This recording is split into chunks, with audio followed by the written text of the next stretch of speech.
Hey folks, my name is Alex, she, her pronouns. I know I don't sound like it. Here's just about all the content from Gender 2006. Let's go! It's just the syllabus. Alright, moving on. I'm gonna make love to you one month. This week acts as an intro to materials regarding gender and sexuality. Here we find concepts for differentiating sex, gender, and sexuality, with each of those being associated with being male or female, masculine and feminine presentation, and an active or passive role in relationships.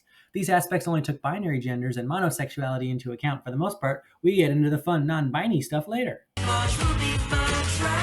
Here we explore more gender stuff. This week goes into topics like your gender being an activity that you participate in, rather than a feeling lingering in the back of your mind, and differentiating gender performativity for your happiness from gender precarity to keep you safe. There's also some stuff about appealing to manly men to work blue-collar jobs in docu-soap because everybody wants to be a manly man.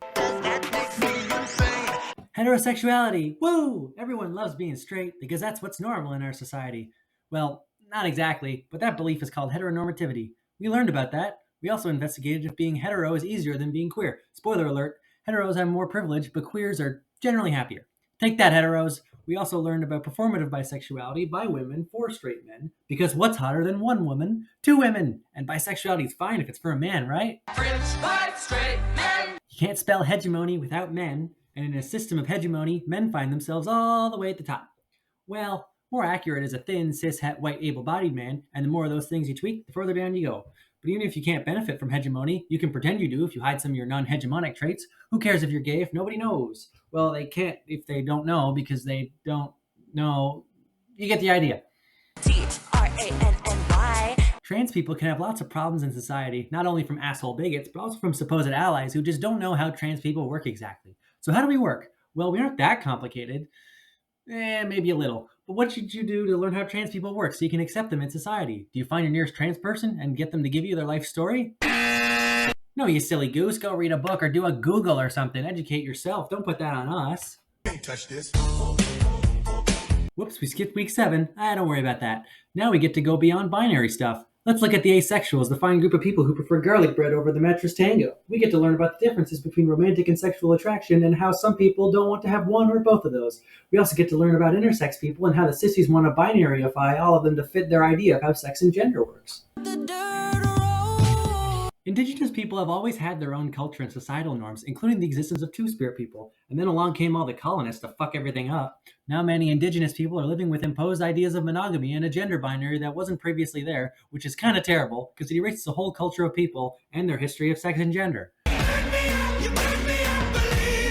Let's look at some facts. People like sex. Okay, I can get behind that. Disabled people are people. Makes sense to me. So if that's true, then that must mean disabled people also like sex. What? No way. Disabled people have been trying to make their sexual lives visible for a hell of a long time, even if that goes against the traditional ways of the right way to be disabled, which usually includes something like doing cool athletic shit in spite of your disability, or being like an inspirational speaker or something.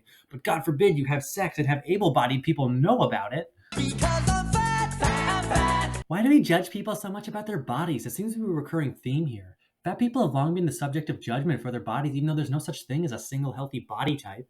Fat bodies are also kind of seen as fetish objects in a similar vein to disabled people's bodies. There's also the idea of not socially fitting in because of the physical aspect. Objects aren't typically physically made for fat bodies, like those tiny-ass desks in the classroom and whatever. I don't get why we have to be judging people for this kind of stuff. Like, seriously, grow the fuck. Working 9 to 5. Sex work is work that involves, well, sex. A lot of times sex work can be really lucrative. It gives people the opportunity to work their own hours. It gives them more control over what kinds of clients they take, and it can offer a line of work for people who can't really work in other jobs. But with it comes a lot of judgment and disrespect for the people in this line of work. And a lot of sex workers have to fight to gain access to the same rights that other people in other lines of work would have handed to them. Kind of sucks. Sucks. Okay, that was bad. I'm sorry.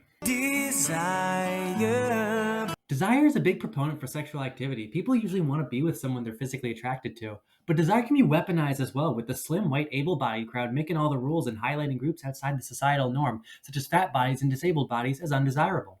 Age is also a proponent of desire because everyone wants to go for the young and beautiful crowd. Many beautification products advertise to older folks usually say they'll make them look younger or something.